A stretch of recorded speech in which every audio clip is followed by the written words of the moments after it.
If the British Empire and its Commonwealth last for 1,000 years, men will still say this was their finest hour.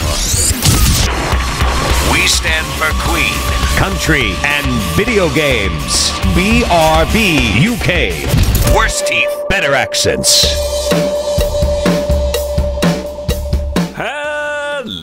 Hello and indeed ahoy hoy ladies and gentlemen, and welcome back to BRB UK. 'Tis episode 294th of the 294. That doesn't mean we're only going to do 294, it just means that's how far we've got. That's right, 6 away from 100. I'm Dan, that's Tim, it's Coleman. Yay! Hi! 294, more like 29 snore, am I right? You just slagged off your own podcast, you bellend. Oh, damn, I did, didn't I? Yeah, it's supposed to big it up and make it sound better than it actually is. I mean, I'm cancelling the podcast due to aggressive behaviour. Oh, from Tim? No, King Jong-un. I heard he was mean about you on Twitter once. Was he? Just because he pulled out of the podcast interview, there is no need to retaliate with equal pulling out. Fire and fury. Once again, we find ourselves on the brink of thermonuclear war. Apparently, the doomsday clock's currently set to 2.5 minutes to midnight, which is the closest it's been since the Cuban Missile Crisis. So there's a lovely thought. When it gets to 2 minutes to midnight, will we get an Iron Maiden song out of it? Oh, we could do, actually. Nice. And then 1 minute to midnight, interdimensional cephalopods. That doesn't sound like we've got very long left to live, gentlemen. It's been a pleasure knowing you. We may not make it to the end of this podcast. Yeah, should we be playing like Near and Thy God to Thee on violins or something at this point? It's been a pleasure knowing Coleman. Hi! Oh, thanks. We may not even make it to the news at this rate, but still. Yeah, exactly. So, sorry, I apologise. It's now 2 minutes to midnight. It is now 2 minutes to midnight. To midnight. Yep. Got 2 minutes left, people. Say your prayers. Which matches that of 1953, which is when the US tested its first thermonuclear device. Talking of skullduggery and, one would say, undercover military actions. Ooh. Oh. It's that time of the gaming release cycle where I've been on holiday again and I've got some blops on my cod. Oh no. I've got the cod blops. You want to see yourself about that. How many of those cod blops have you got? Well, the problem is with the cod blops, right? It's more contagious this time because there's no thing you can do by yourself. It's all with other people. So the chances are you're going to pass around the cod blops a lot more than they did in previous years. How many cod blops would a cod blops blop if a cod blops could blop cobs? 4. Right. 4? Yeah. Right, can I just say, this was the most ridiculous press conference I've ever seen. The level of, dude, and yeah, guns, America, was frankly ridiculous. It was like they could have just said, hey, we've made this game so that it loads up by itself when you put the disc in. Yeah, I didn't see the press conference. I did see, I think, Giant Bomb talking about the press conference and having been at it and stuff. But they did seem to indicate that basically there was lots of cheering for things that they'd undone. That was essentially cheering, yay, we made mistakes before, basically. Well, it was like, what? Well, it was more like an auditorium where there's one row of reporters and the rest are, big finger quotation marks here, but influencers. Mouth-breathing cod blops fanboys. I mean, you could call them that too. Yeah, fans and influencers and selfie stick banging and waving, apparently. There was lots of that going on. Hey, do you know who was there? Who? MC Scrubble Double! The Scrubbler Doubler was getting his blops on.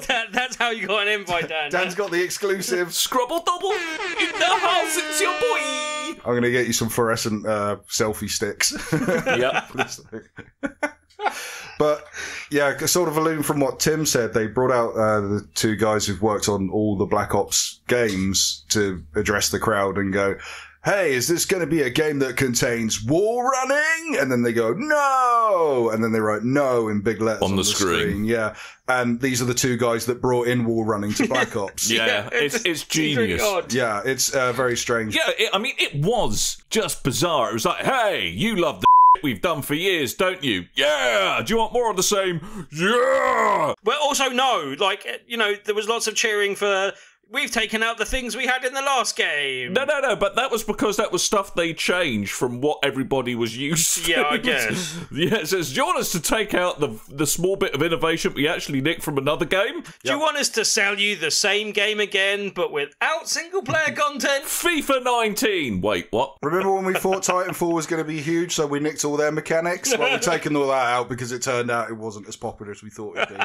But hey, it's good news. There's some new games on the block which we can nick the mechanics of. What if you took 100 soldiers and parachuted them onto an island? Right. That sounds fairly unique, Dan. Never heard of anyone doing that before. What would you call this mode? Oh, Royale with... Royale with cheese. Well, yes, Blackout Royale with cheese, please. Yeah. So, the Battle Royale mode is called Blackout, but we don't actually know there's 100 players. We've not been told how many players we can use in this. I say we like we're all going to play this. Yeah, but they seem to be saying that was because... Yeah, they hadn't decided how many players there was yet, but that may be because they're still testing it, basically. Well, maths fans, apparently the map is about 1,500 times the size of Nuketown, which is a popular map that the kids like playing, I hear. Now, let's say that gives us, we're going to make a measurement unit of area called the Nuketown, okay? Okay. There's 16 players per Nuketown. Right. So if it's 1,500 times, that means it's going to be a 24,000 player multiplayer shindig. You heard it here first. 24,000 players. How many players was MAG back in the day? Was that 264? 256. 256. Okay, yes, yeah. Because everything is base 2 to the thing. Yes, okay. Get with it. I don't know, that didn't go particularly well for them having that many people, and I guess COD is probably popular enough that it could go above 100 maybe, and maybe they would want to have that tick point, but also if the map's that large and you've got vehicles and stuff, then maybe you need more than 100. I don't know. The amount of money Activision has, you'd hope they have dedicated servers for this. Possibly. So let's say then that COD Ops 4 managed to achieve the all-time peak of COD Ops 3. Bearing in mind, we've now exclusively uncovered that the multiplayer mode is a 24,000 player competitive shooter. They would fill up precisely 2 1/3 and a bit servers. In the press conference, was there any confirmation about whether there is player elimination in this mode? No, it was literally just, hey, we hear you kids like Battle Royale. You know how Battle Royale works. I know, we've played them. We've nicked their chuffing ideas, mate. But that seems to be like a fundamental thing of PUBG, the fact that you do get eliminated. But that's never been a thing for the kind of fast Twitch-based kind of Call of Duty type style of play kind of thing, right? Yeah, I mean, I think that's... I mean, by the way they were describing it, essentially their massive map is... They've put all of the popular multiplayer maps from previous COD Opses into a blender. Just stuck them all together with super glue. No. From how they were describing it, that roughly sounds like it. So I don't know whether it's going to be... Well, because you're right, because it is kind of a Twitch shooter. And, that is in quite stark contrast to the rather... Plodding's the wrong word, but you know what I mean. Measured. There we go. Measured gameplay associated with Battle Royale, or Plunkbat's version of Battle Royale, anyway. And yeah, it's going to be interesting to see what they do with that. Whether or not it's kind of they extend the time to kill between players, or I don't know how they're going to do it. Does Fortnite have player elimination? I'm not sure. Yeah, it does. It does. Yeah? It does. Okay. Yes. So that seems to be something that I would guess that most of the player base of those games and possibly most of the player base of Call of Duty would understand from the term Battle Royale. I mean, it's interesting, and there's nothing that particularly, they're just calling it their blackout mode, and did they particularly, measure it up against a Battle Royale? Did they mention that phrase? Yes, they specifically mentioned the word Battle Royale. But blackout doesn't necessarily give anything away about what their plans are with it, no? It doesn't particularly say anything. Well, I think their quote was, Battle Royale, blah, blah, blah, you love the COD Ops, blah, blah, blah, yeah, guns, blah, blah, blah, last man standing, blah, blah, blah. Right, okay. It's very strange, because, love it or hate it, Call of Duty kind of took the first-person shooter genre and then built outwards from that. Yes. In a way that Halo had got to at a point and just built upon that. And the only time we've seen them kind of throw this much innovation in, as I said earlier, was the Titanfall thing. It looked like the big rumblings from the press with Titanfall, and us especially are playing it at shows and stuff, that it was going to be this huge game and Call of Duty should be worried about this kind of thing. So they did nick some mechanics and bung them into Call of Duty Black Ops.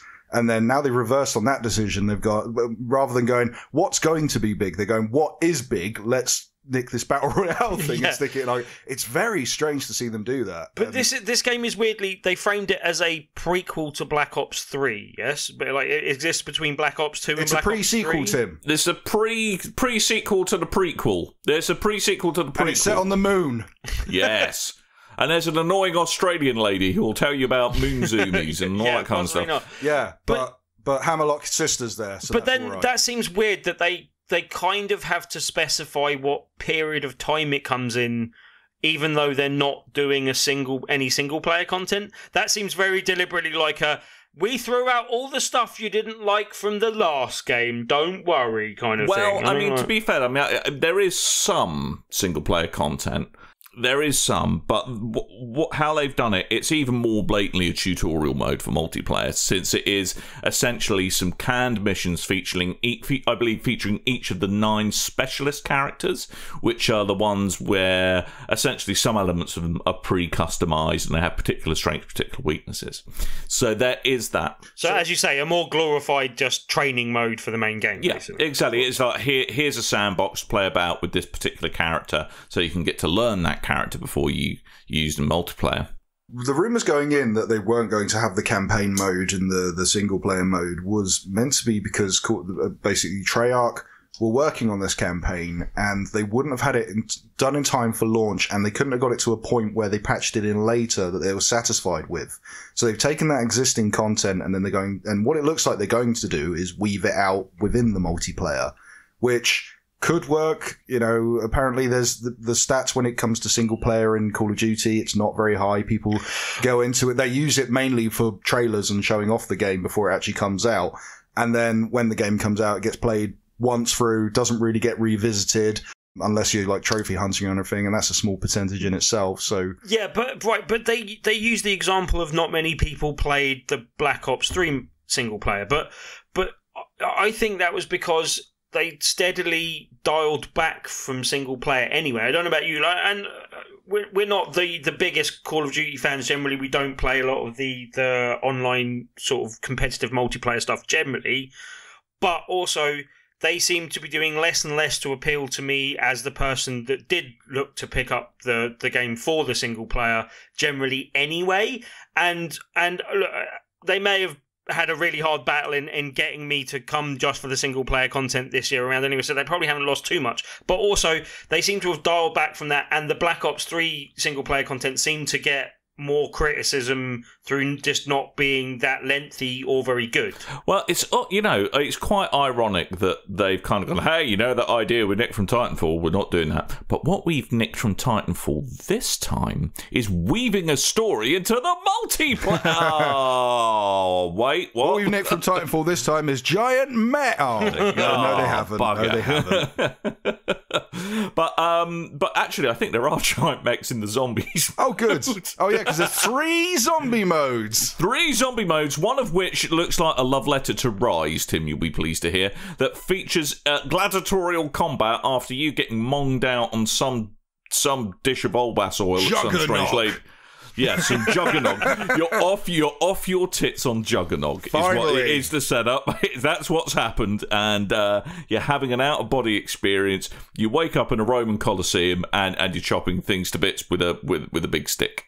And when is this coming out, Dan? October 12th. October 12th. On what platforms? Everything under the sun. Oh, good. I'm looking forward to playing this on the Ouya. Yeah, exactly. I believe it's going to be, well, the usual suspects, isn't it? It's PS4 new Atari. Pro, Xbox One S/X, and PC.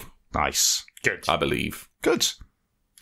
Yes. Oh, no, actually, the only other thing I have to add, actually, before we move on to the next one for COD Blops, is the PC community has exploded that that Coblops 4 has found its way onto the Blizzard launcher, which has got a bunch of Overwatch and StarCraft fans going, they are sullying my game launcher. So isn't this the same argument that came with Destiny 2? Yeah, exactly. No, but this is people saying it straight up seriously. It makes me very upset that this is appearing on my Blizzard launcher. Have they no idea what they're doing? Have they no idea? Why do they care? Like, what difference does it make? They are... Some of these people are very maladjusted individuals, right, Tim. Okay. Yeah, is there any sort of sane reason why it would affect them in the slightest, other than the fact they have to see the name in a list?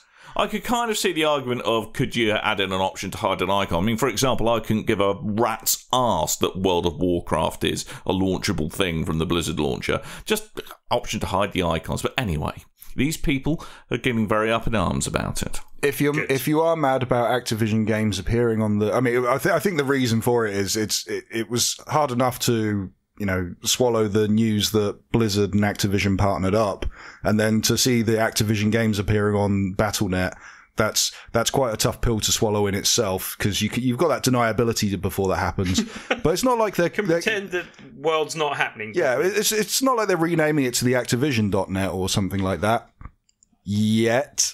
That'll be next year, I can guarantee it. But anyway, that's not all the military-based fun times you can have.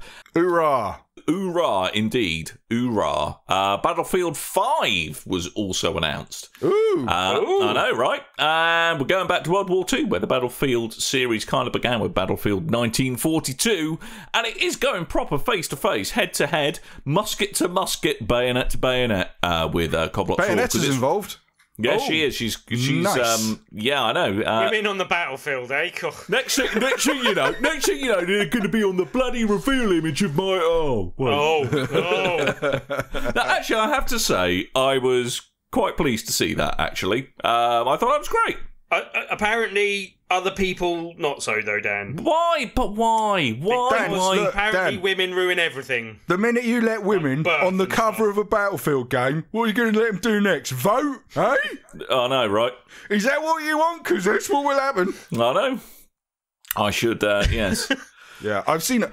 One should be careful what one wishes for, eh? It's very weird, because there was the Battlefield, the World War One game a couple of years ago. Battlefield 1. Was it just called Battlefield 1? I can never remember. Yes. And then Battlefield 5 1. is Battlefield V for Victory. That's pretty clever in itself. But they anyway, can count better than Xbox, though, to be fair. Yes. So, but anyway, Battlefield 1 had it was a black guy on the cover image, and that set off a lot of arguments online. I forgot that was even a thing. Yeah, and they were like, well, now that's all died down, let's get sexist again. It's Jesus Christ. It's not great. No, I mean, it's just... Oh, get over yourselves, people. Come on. Some arguments I kind of get when I read, like, the big things of, okay, women were in factories and they were doing this for the war effort and this for the war effort, but they weren't fighting on the front line. Well, you say that. Well, let me get... If there's someone who's got, like, a historical basis, then I can kind of get that. And at the same time, it's a goddamn video game. I don't bloody care. Yeah, someone saying it, is being unrealistic, and then someone put up, like, a succession of screenshots in a thread that I kind of, GIFs and screenshots that I put up and kind of retweeted but it was all like 3 men standing on the back of a horse with flamethrowers and just like a succession of like the most ridiculous things you can see in a Battlefield game previously that were nowhere near the realms of realism, but people didn't care because it was a video game. Oh yeah, in Battlefield 1, you could play as an Italian bloke in essentially an Iron Man armor suit, shooting down planes from the ground. It was pretty impressive. Yeah, I mean, I think it's one of those things which, if you're going to pull the it isn't historically accurate, I mean, that's a bizarre set of adenoids to appear in the throat of a first-person shooter fan. I mean, yeah, as with anything in most modern entertainment culture that's an act of pseudo-fiction, there are going to be some liberties taken with the source material in order to deliver a better, more rounded experience, and this is just one of them. In World War II, actually, women did serve, admittedly not in the trenches, but they were certainly sent to Nazi Germany to act as undercover spies, which is pretty chuffing scary, if you ask me, to be one of them. I believe they would say things like, listen to me carefully, for I will only seize his funds. But there was also like serious efforts on the kind of home front of like code breaking and stuff like that was invaluable to the war and other stuff like that seems to be forgotten about all too easily. And in countries that, well, this great nation of Britannia that we are, it's in France, in kind of the Eastern Bloc. I mean, kind of women were a major force in like the resistance fighting against the Nazis that was going on. So, sorry, closed-minded people, you just need to shut up and get with the times. Also, I don't know how true it was, but someone was, and I saw someone, it was more in a conversation retweet, but someone was saying that 99.9% of the people that died in World War II were men. And I'm like, well, just because they were crap at war... I'm not meaning that disrespectfully. I didn't even bother to say that in the conversation. But no, for instance, like my grandfather fought in World War II. Yep. He lost a lot of friends in World War II. It's not something that I'm particularly disrespectful about.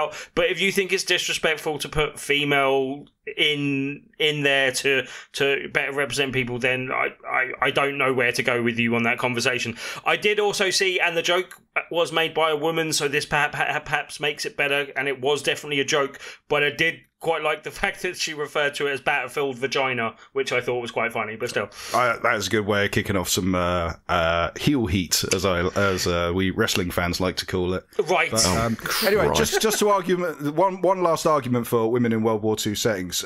Agent Peggy Carter, really good TV show. So there we go. Yeah, there we go. Yeah, there we go. But so Battlefield 5 is essentially a bit more Battlefield, presumably larger, shinier, with more refined controls, more things to drive around in, lots of tanks. Apparently there was a bit of an obsession with tanks. And they're going to kind of reprise what they did a little bit in Battlefield 1, where it's kind of like these kind of vertical slices through kind of several different characters' stories, rather than just being a grisly GI or British soldier or soldier from whatever nation you want, but probably knowing the video game industry, it's going to be largely American or British.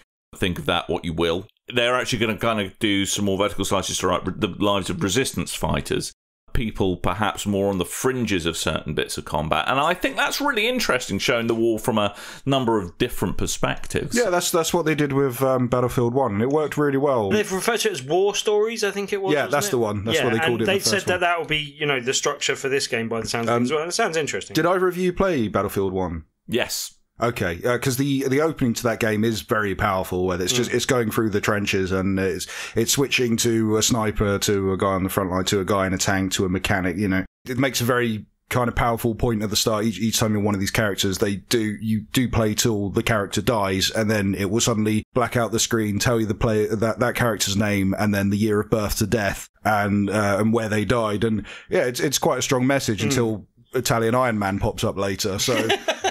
Me, a Tony Stark. But I have to say, I don't know about you guys, but from just seeing the kind of I'm a war machine. Just seeing the kind of trailers of both of the games and what they were saying about the content of both of the games, I'm definitely more interested in the Battlefield 5, whereas previously I'd bought more Call of Duties than Battlefields. Battlefield 5 appealed to me just because it has single-player content, basically. Yeah. Well, that, and also I like what they're doing with kind of the companies, as it were. So you and a bunch of mates, depending on what roles you all play, you all level up different bits of your companies, unlocking customization gear, really kind of doubling down on the, for example, in these kind of games, I always tend to play a support role because I cannot shoot straight for the life of me.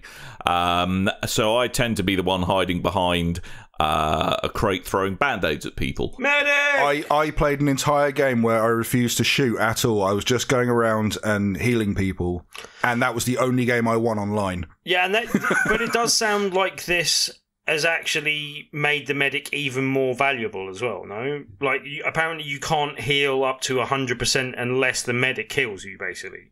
So that makes a big difference. And you can drag people off the battlefield and stuff like that, a la Army of Two.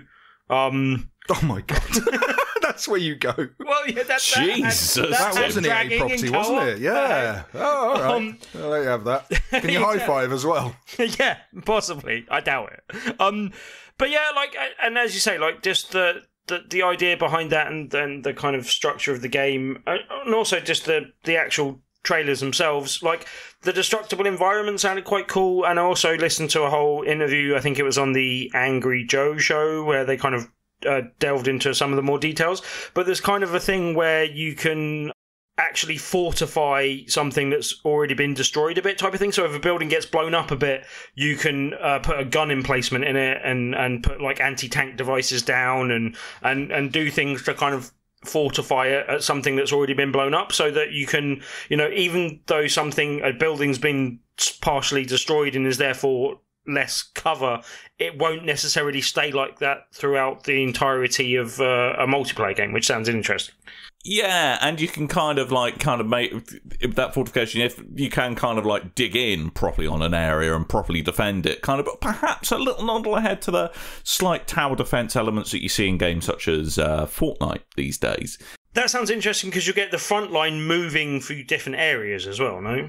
Yeah, and I think, because one of the points they made in the broadcast about it was that you can, destructible environments are great, but after a certain point, everything has been leveled, and then it is just sniper madness if it's like that. So trying to kind of have that ability to kind of still change the shape of the battlefield in that way is quite cool as well. But the other big bit of massive news is one of the things that I must say did irk me with previous Battlefield titles is this idea of the premium pass to unlock all the multiplayer goodness. That is no longer going to be a thing. In fact, there's not even going to be expansion packs. It's all going to be you pay once, or you pay for the title, and then you have access to everything.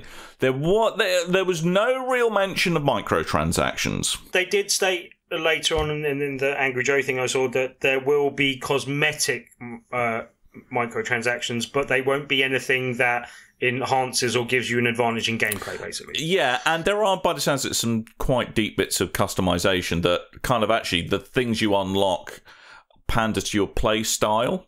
So presumably if you're a medic, you get kind of medic-y type unlocks for your character and cosmetic customization with that. So as a doctor, Dan, yes, medic-y, is that a legitimate term? That is an essential term. It's one of the complicated terms. I don't expect to understand it. It's very complicated. Okay. Don't worry your pretty little head about it, mate. It's fine. Just to kind of round out that is generally good news, not just for Battlefield, but it's generally good news that EA seem to be listening to their fan base, having seen the reaction to Battlefront 2. It's what they did for Battlefront 2. Do you not remember before it came out? They went, no season pass, no DLC, all the DLC's free. They're doing the same thing. They just go, we're taking away the premium pass because we proved this model. What we're doing works. But they are also saying that the microtransactions will only be cosmetic, which I think is the right way to go. And they seem to be learning their lesson and at least taking steps in the right direction. Whether they're totally in the right direction or not, we'll see at the release of the game. But they seem to be at least listening and paying attention. Okay. I guarantee there will be a gold or platinum edition or something that you will buy to get access to the game early or something, because that's something they always bundle in with the premium pass as well. Almost without a shadow of doubt. I mean, I think both Coplops and Battlefield 5 are doing the pre-order and get early beta access, that kind of stuff. So there we go. But when's it out, I hear you ask, Coleman? When's it out, Dan? Thank you, Coleman. This is out on October the 19th. Oh. Precisely 1 week after the Coplops. It's been 1 week since you Coplop me. Sorry, I couldn't even get it out. No. Well, that what was platforms, the problem. Dan?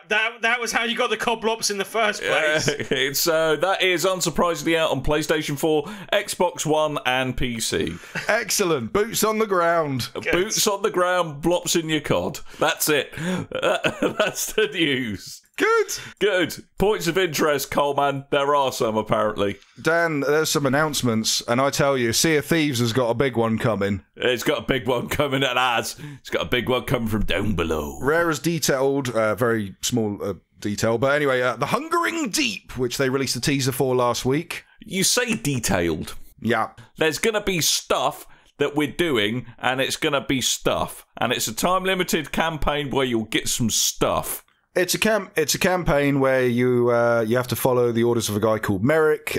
He's the bard in the trailer who's missing an eye.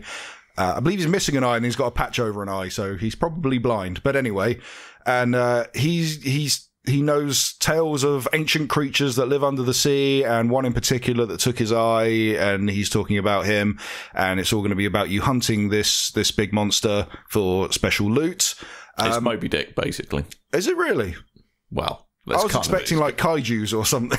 You're going to get swallowed by a whale. I want pirate in the whale. Pacific Rim. That's what I want. It's a level 5 kaiju. Get in your wooden boat.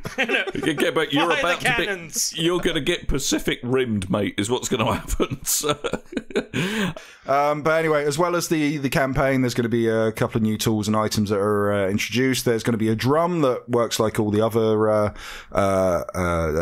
instruments within the game, and there's also a trumpet which you can use as a trumpet, but it's a speaking trumpet. You can use it for players to hear you louder in the game because the voice chat works from a distance as well. Right. And there's going to be a number of flags. The two that they spoke about are White Flag and Jolly Roger. Do love a flag. Well, the idea is there's modes attached to the flag, so if you wave the white flag, then it tells people to stop battling you. If you wave the Jolly Roger, then it tells people that you're out looking for a fight, basically. Right. Whether or not people pay any attention to this whatsoever is another thing entirely. I'm wondering if that's going to be like the incognito mode on GTA Online, if there's going to be some kind of mode attached to that. Yeah, there is potential for abuse of that, though, where, you know, because I think in the early days of GTA 5 with the incognito mode, people would start a ruckus, and then as soon as they were in hot water, immediately went incognito. Yeah, that's why they had to add a cooldown time for it, and also once you're in, one of the things of the incognito mode is once you're in it, you can't start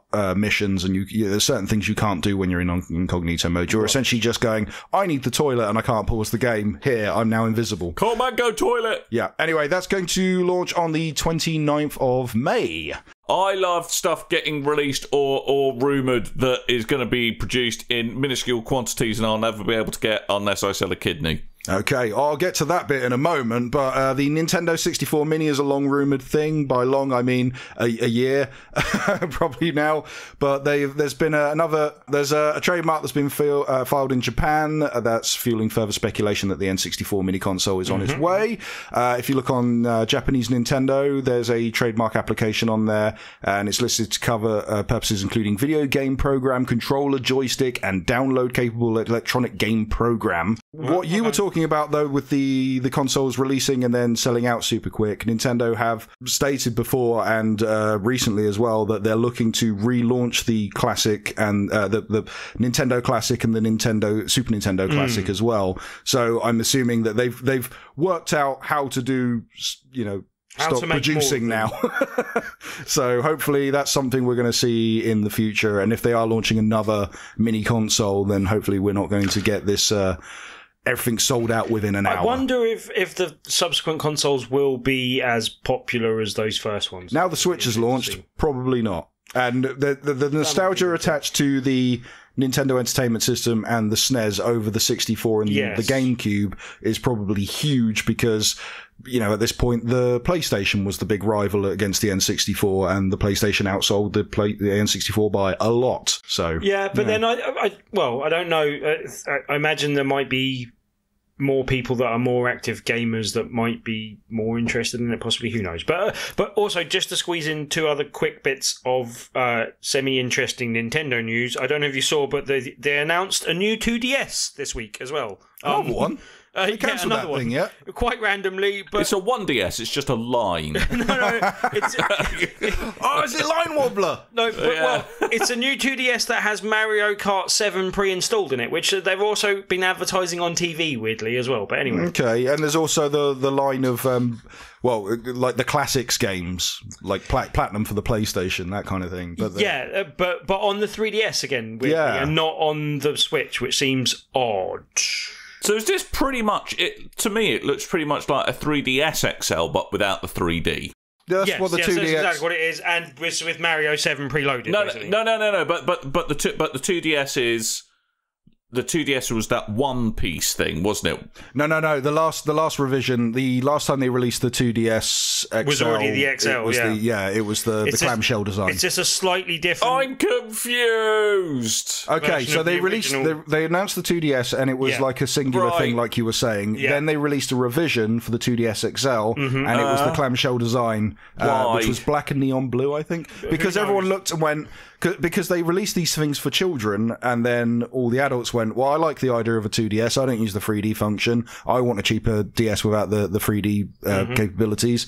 And then they actually released that version, and by this point, everyone went, well, I want a Switch. So I think you mentioned the classics that are coming out, but then also there has been a price drop for anyone's interested in the Switch. There seems to be a price drop on that in the UK at the moment as well, so you can pick up Switches for cheap, but that kind of adds more fuel to the fire. There's probably a revision coming, as we know. I think it was down to $240, which is not bad. Ooh, from $275, that's not bad. I grab Falls Hammer. What a savings. $275, yes, just $275. So, yeah. $275.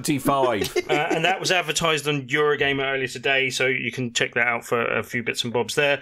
And also maybe of interest to Switch owners, the Sushi Striker demo came out today as well, so you might want to download that. There you go. Man, I'm going to be quite annoyed if months after buying a Switch, that a brand new spanky one that's twice as good gets released. That's but we can mod ours to pirate games and stuff, so we can sell ours for thousands. And then promptly get your entire Nintendo network account banned. No, we sell our Switches, and we buy new Switches. Literally, the price of ours may be kept more buoyant by the fact that people want. Not looking to sell them, Tim. I'm looking to sell it. I know, but I'm just saying. I sale it. I know someone that literally bought one before they managed to actually put the new security on, basically. So okay, good. Right, that's one of your Nintendo stories. What's your other one, Tim? No, that was both of them. That was both 2 or 3 of them. That's fine. Yo ho, Nintendo life for me. RuneScape Classic shut down. Oh dear. Or shutting down, sorry. So RuneScape Classic is the... But it's only 17 years old, Coleman. It's so much to have to die so young. It's the legacy servers for the original RuneScape. They released it in 2001. That's shutting down now. The developer said it's due to... Basically, they are vulnerable to third-party macro programs and bots, which they see as a serious problem for community safety. And that's obviously not going to affect the modern-day version of RuneScape, but you have until the 6th of August to play the RuneScape Classic if you wish, which hasn't aged at all well. And if you do go in, stay away from scorpions. They will mess you up. Yeah. So, I've recently played. Get over here. It's not aged well at all. No. You remember before they re-released Crash Bandicoot as the HD thing, and everyone's like, "Oh, Crash Bandicoot's such a great game." We're saying, "Going, it's not that good." And then go and play it, and then you finally play it, and you're like, "Oh yeah, it was a bit rubbish." That's kind of like RuneScape for me. I was like, RuneScape was a cracking game. Oh, I love RuneScape. Go back and play it. Yeah, it's not that good.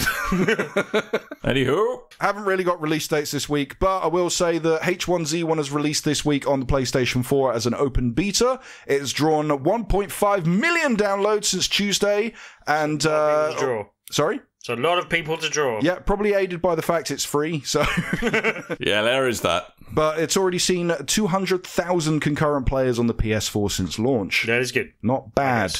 And as of the time of the show's release, unless you're on the PC and you've already played it because it came out a day early, Dark Souls Remaster will be available on PS4, Xbox One and PC. Not the Nintendo Switch, because that's going to launch later in the summer, because they've got to add a funky mode, I believe. Yeah, we need it easier for our Switch owners. Yeah, I need a funky mode. Funky Kong and everything now.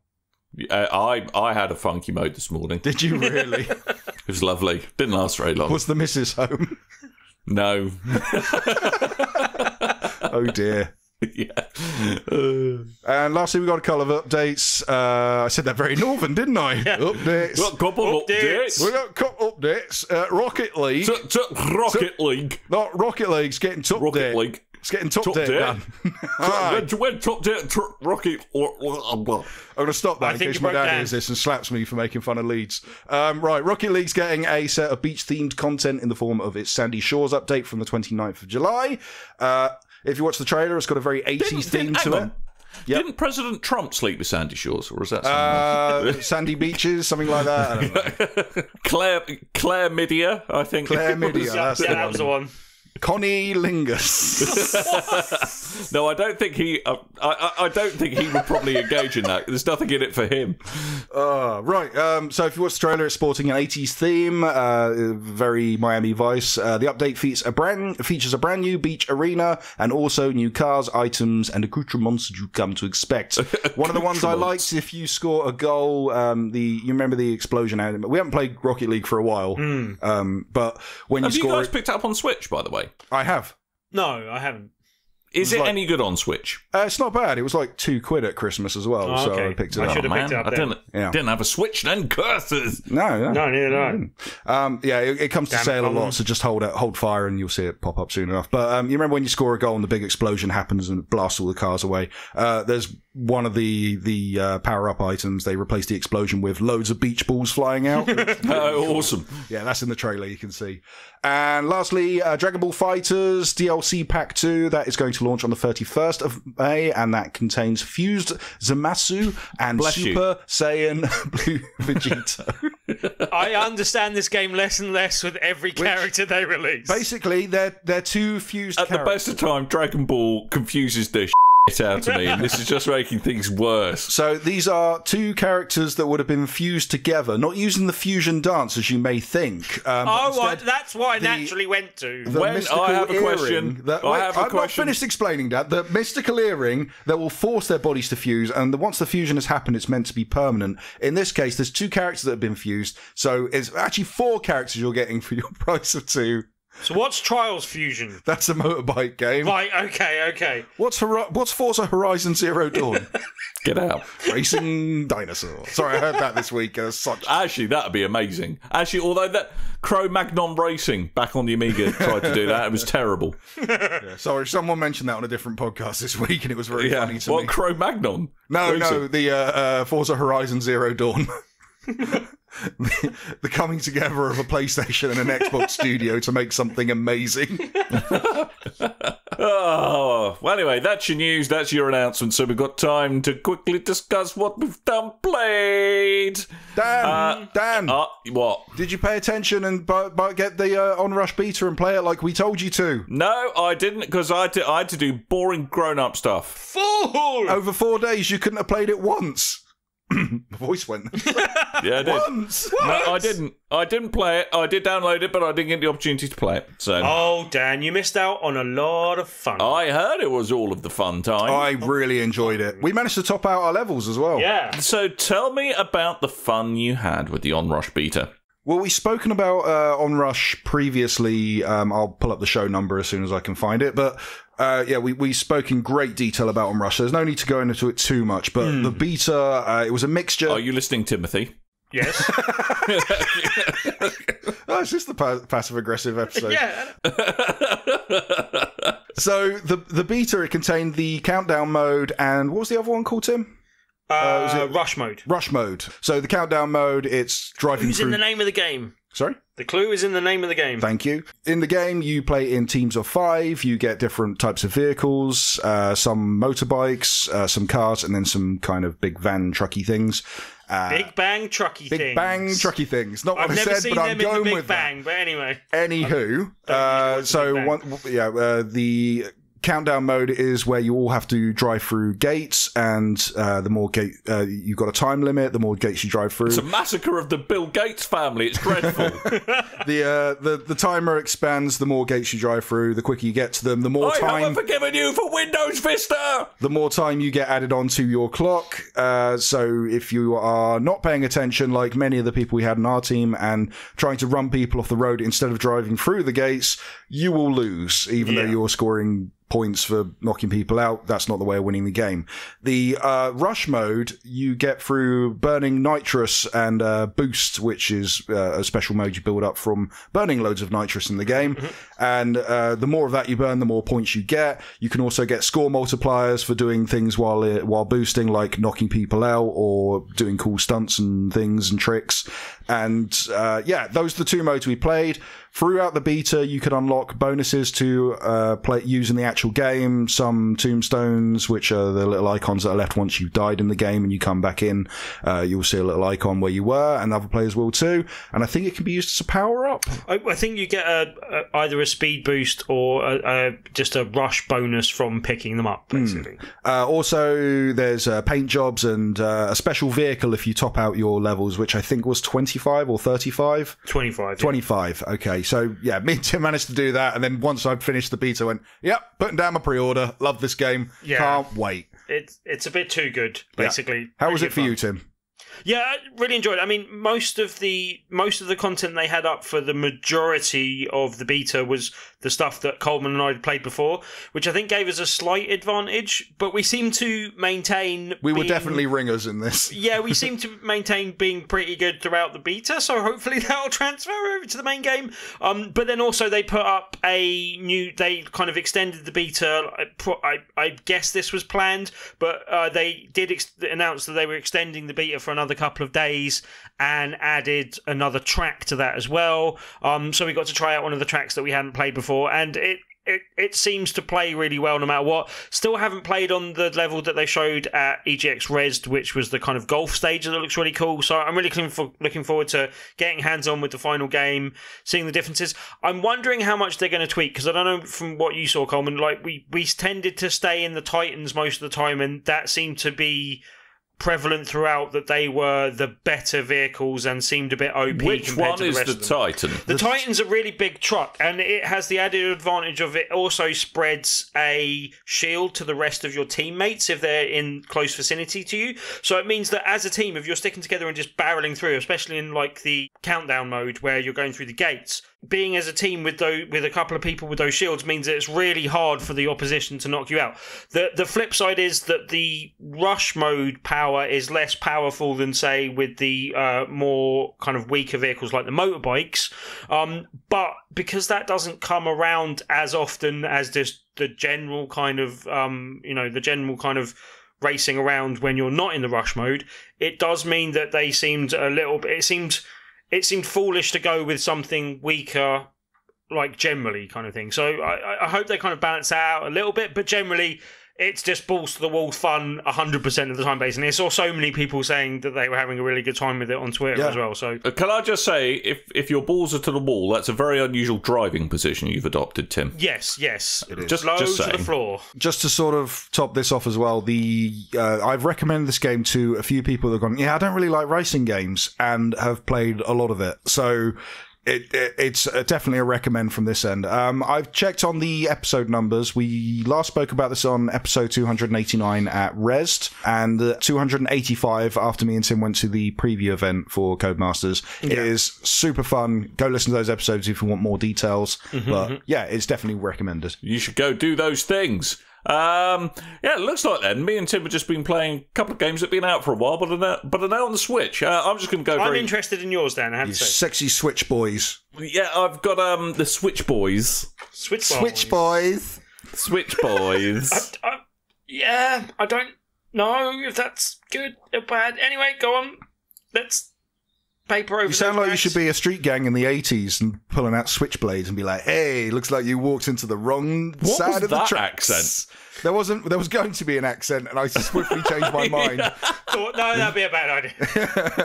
Back out of that accent quickly. You could be like, it looks like you walked into the neighborhood of the Switch Boys. We're going to give you a really nasty Chinese burn. Well, then why did you have a switchblade? Very inconsistent street gang. It's actually a comb. Right, talk about Axiom Verge, Dan.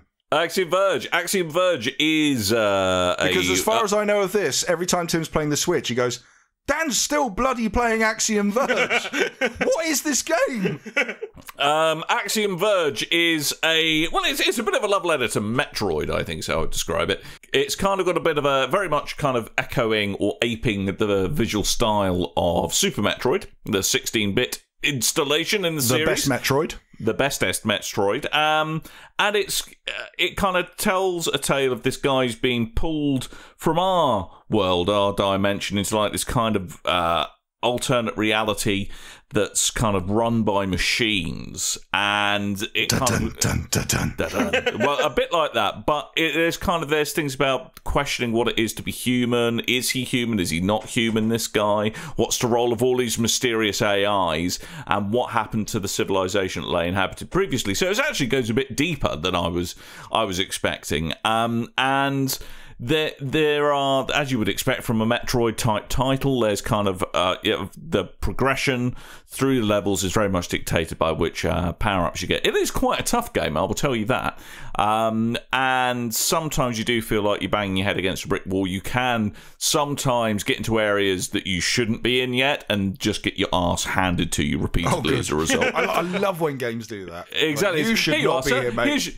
Here's your ass. Here's your ass. Here's your ass. There we go. So, mate, you've just walked into the territory of the Switch Boys. Yeah. You got your balls to the wall, and here is your ass. Oh, put your balls to the wall, I'll give you a Chinese burn. Don't Chinese burn my balls, please, Dan. Whoa, dude, how would you even do that? That sounds nasty. That does not sound good. Anyway. I mean, it depends how old you are and the elasticity's kicked in. Yeah, exactly. Carry on.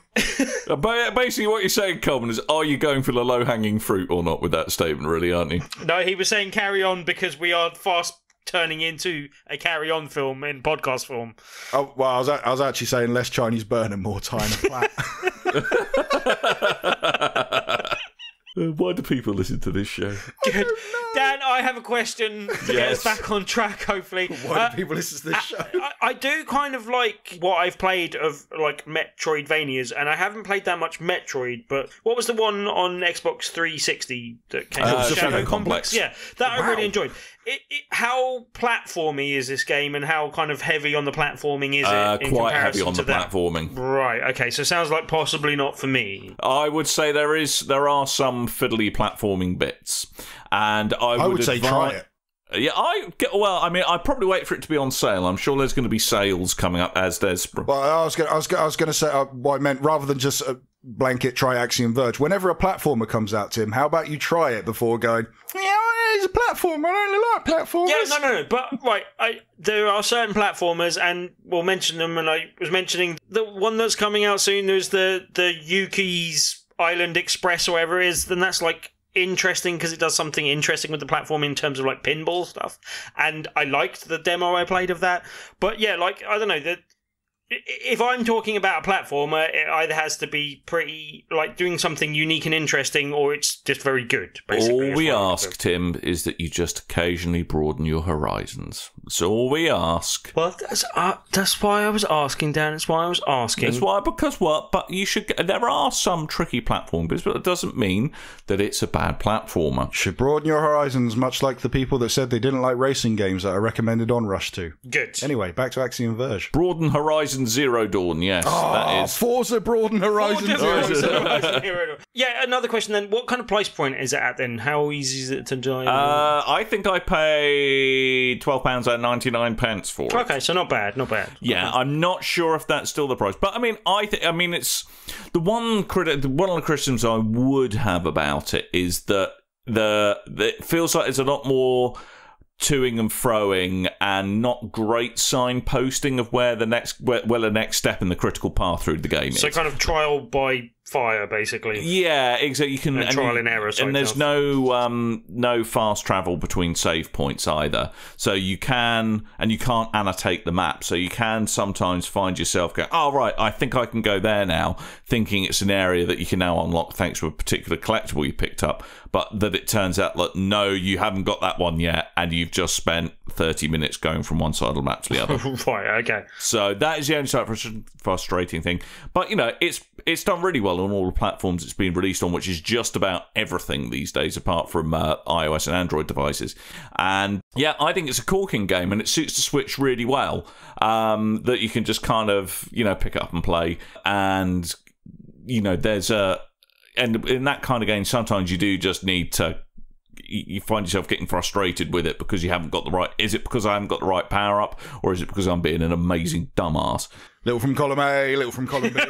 yeah, probably both of those things. And it's good that the very nature of the Switch enables you just to take a breather, as it were. So there we go. But yeah, I enjoy it very much, Lee, and I think you would too. You would too, Tim. Okay. What about me? I have to look up. You don't enjoy anything, Coleman. You're a soulless husk of a man. Well, I know you'd enjoy it, Coleman. Yeah? I know you would. Because, yeah, it's because, unlike Tim, you try things. Don't you? You try things out. Also, I love platformers. And Castlevanias. Metroidvania, sorry. I forget we call it that. My only worry with you, Tim, is that if you try something new, you're then going to spend 4 hours every podcast talking about it, just in case you like it. And we're going to have to give you a bloody another show. Yes. We had to take you to piss off and take your VR nonsense to another show. And if you try a platform that you like, is it going to be, well, what was interesting about this platform is that it was flat. And then I jumped to the next platform, and this one had a little bit of an incline. I have a question. Yes. Now Tim's got a VR podcast. Yes. How long before we get annoyed and he gets a Switch podcast? Is that where we're going with it? I'll just get separate podcasts for each topic. If you talk too much, you just get a new show. Let me go on about board games for a while then, yeah? Although the hoops I've had to jump through, Colin, to keep the illusion up to Tim that people are listening to the VR podcast, the amount of times I've had to bloody download it and change my IP address. Oh, that's you, is it? I've got stats, and there's a lot of listeners, especially in the US, so... Congratulations, Timothy. Yeah, mainly because they were fooled into thinking a Barrelcast was coming. Yeah. We'll see how it does on its own. But yeah, thank you very much for the feedback we've had from that. It does seem like people liked your name, and it does seem a bit simpler, Dan. The VRB may be the way we go with that, so there you go. You may not like our show, but you may have named it. I was due a good idea. But yeah, speaking of me talking forever about something, I better get on to talking about this thing so that we can actually get the hell out of here. I'll mention on the way in, and it'll kind of make more sense while I'm doing as well, but I also did start playing Mario and Rabbids just before I received a review code for the game I'm coming on for in a minute. All right. But I mentioned that on the way in because the two games are a kind of counterpoint to each other. Basically, the one I got a review code for was the Banner Saga, which has been out on a while. Did you speak about this on the show before, Dan, or someone else? I can't remember. I think we had a review on the site, or it may be another site I worked on. But yeah, I've definitely I've definitely edited a review for the Banner Saga at some point in my life. Anyway, and continuing a reference from last week's show, which you seem to love, Dan, there's a game series that I have admired from afar. You dirty, dirty man. Again, you're a dirty man, Tim. Again, this is one that I think I would have liked, but I've just never really picked up on. I think it was on mobile platforms and on consoles previously, and on PC, I think. Am I correct in saying that? I'm not entirely sure. It's been on just about everything. I think it's been on just about everything. It's just come to the Switch, and they've just recently announced that the Banner Saga 2 is coming to the Switch as well. And yeah, I literally kind of, because I got a review code for this, I kind of ditched my playing of Mario and Rabbids.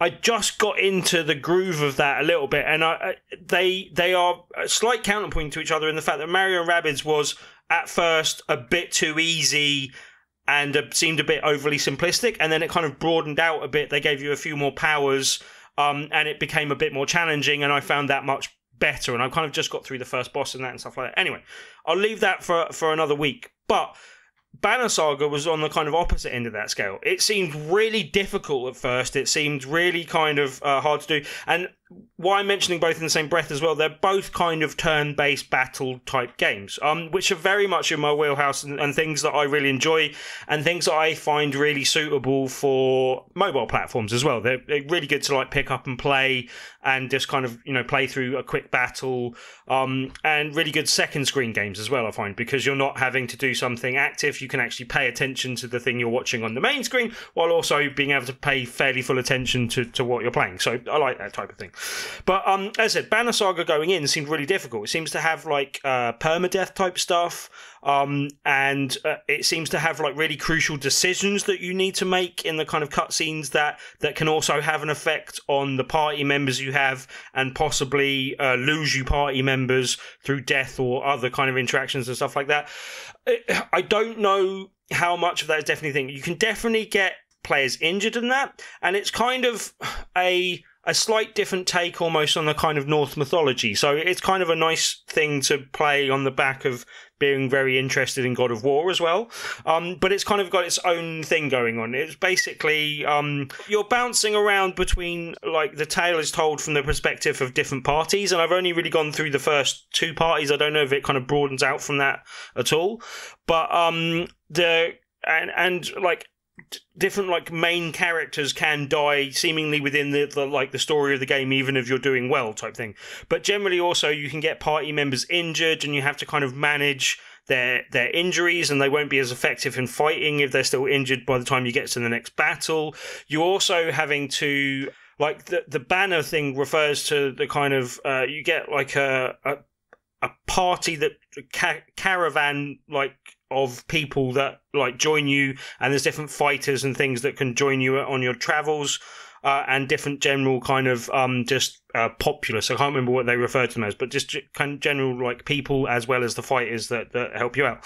And then there's the kind of main group of characters that you can pick from in actual battles as well. But this kind of caravan has like a banner to it, and the story element is that you're sewing the story. Hang on, can I just stop you? Did you just take 30 seconds out of my life to say what they've got is a banner, which is a banner? Well, I'm getting to that. The banner is something. It's very important, Dan. It's called the Banner Saga. It's called the Banner Saga. It's where it flows. But it kind of, which is a saga about banners, I'm guessing. They're sewing the story of their thing. It's a bit like a tapestry. Oh, what have you? Oh, Tim, for shame.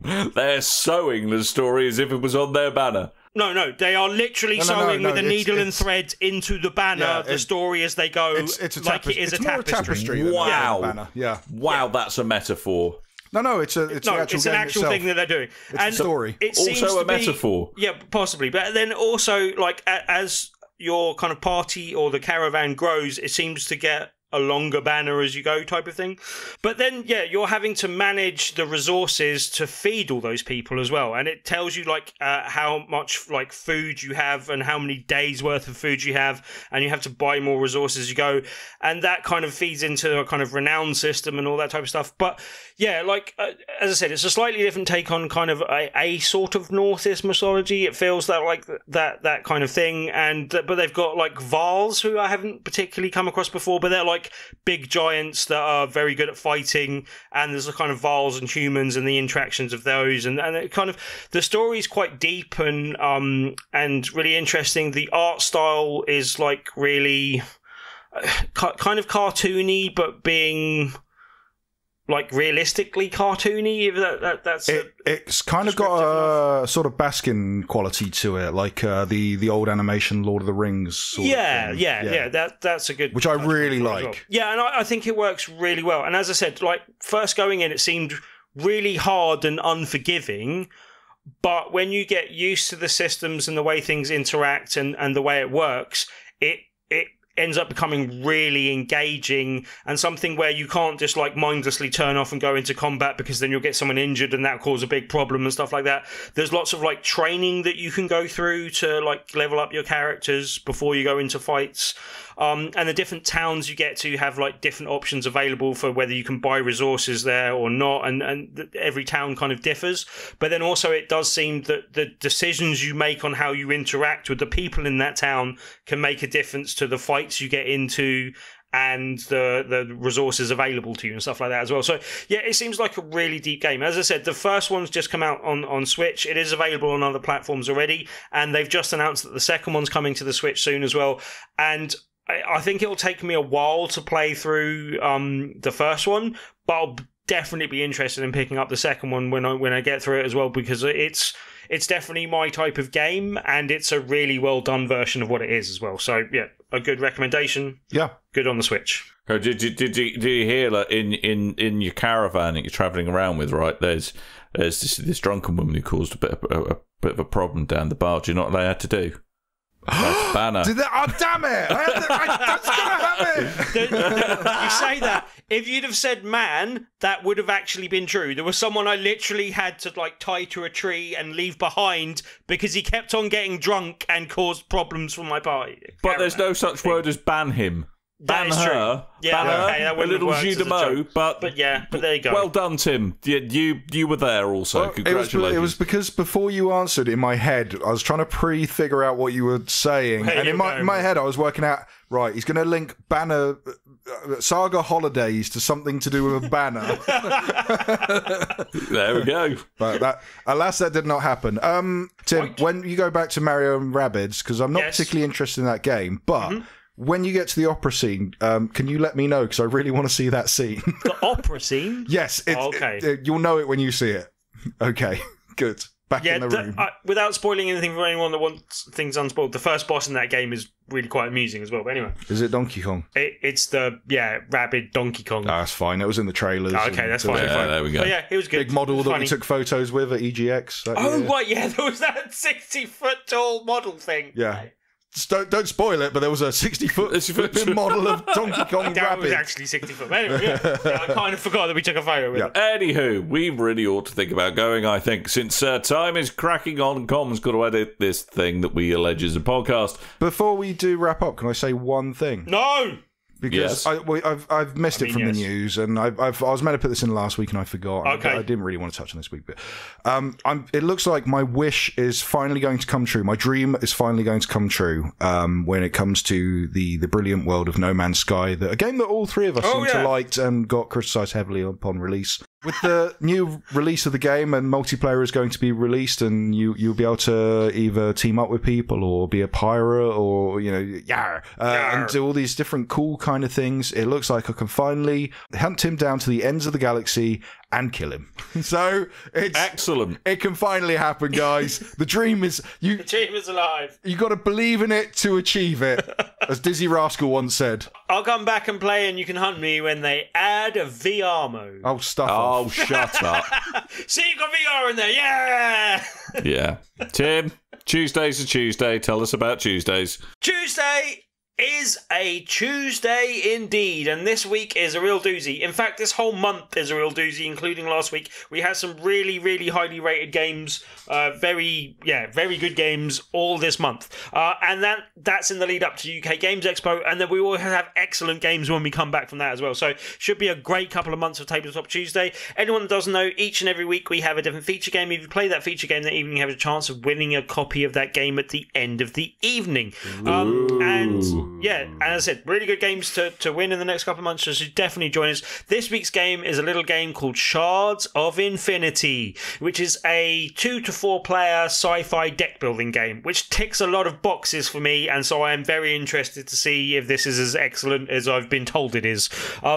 So yeah, it should be a good one. Come along and play, and you can win a copy just by playing it on the evening. There are more details on the top left-hand corner of BigRedBarel.com, and you can also join our meetup group, which is on Meetup. Search for Tabletop Tuesdays, and we should pop up. Anyone does know, we will be at the Loading Bar in Dalston. Come and join us and possibly win a copy of the game. Splendid! Huzzah! Huzzah! Lovely! Just to be clear, it's only the game you can win if you play with. If you play with anything else that's on your own head, and you can't be guaranteed to take it home unless it's attached to your body already. Okay, wonderful. Good. Marvellous. Anywho, shout outs. I would like to say thank you from the Twitter twits to Darren Betts-Graves and Mark Frazier. Fraser. Why not? Fraser. I would like to thank Robs0211, although I never trust a man with a number in his name. It's a good rule to live by, but I'll let you off because you're nice. What? Anyway, and also Mr. Luis Fiera. Oh, I was really hoping you're going to complain about Nums again and call him Louis Forever. Forever and ever. I think it's I'm all about the puns today. Ferrero Rocher. Nelly and Richard Kirk. Hey! We only got Twitter shout-outs this week. We want more iTunes, we want more website, we want more Facebook, YouTube. Have at it. Go review stuff, go comment, and tell your friends. Internet/web.BigRedBarel/ This is what you need to do. See, that's why we're not getting the comments down, because you're making up nonsense again. Google Big Red Barrel UK, it pops up. Or BRB UK iTunes pops up if you're an iTunes user. Yeah, indeed. So go wend your way over there, and you may hear your name in lights. Oh, how shall that works. But anyway. Also, thank you to all the new people that have been listening on iHeartRadio. That's proved really popular for some reason. Nice. Does that have a comment section or not? Awesome. I've no idea. I'll have to look into that. We when we mentioned we were on iHeartRadio, we were like, I've never heard of iHeartRadio. And then the first tweet we got was, I listen to iHeartRadio. But it was only one person that said it. So, yeah. But still, thank you very much for anyone. And wherever you're listening to us, we apologise. Now, if only we can get on Last FM. Get them scrubbles. Mate, you can't empty scrubble doubles, can scrubble the doublers. Surely that's all we can do. We fundamentally have to get on that last, because that's how it works. All right, Google Play then Last FM. All right, okay. So anyway, ladies and gents, I do believe that is probably your lot, and we have to disappear. So without further ado, I have been Dan. I might have been Tim. I really have been Coleman. You have, for realsies. Confirmed. Bell! Ah! Well, with the bell comes the end, and it's the end of the show. So the bell tolls. Oh, God. Idiot minds think alike. Yep, they do. Right, so that's your lot. Thank you for listening. And until next time, dear listeners, toodle bye.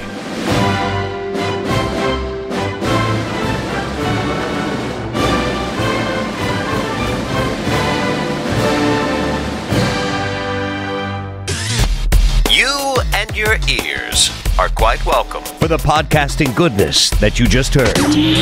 Why not roll on over to BigRedBarel.com for more podcasts, news, reviews, and videos from the biggest, reddest site on the internet, BigRedBarel.com.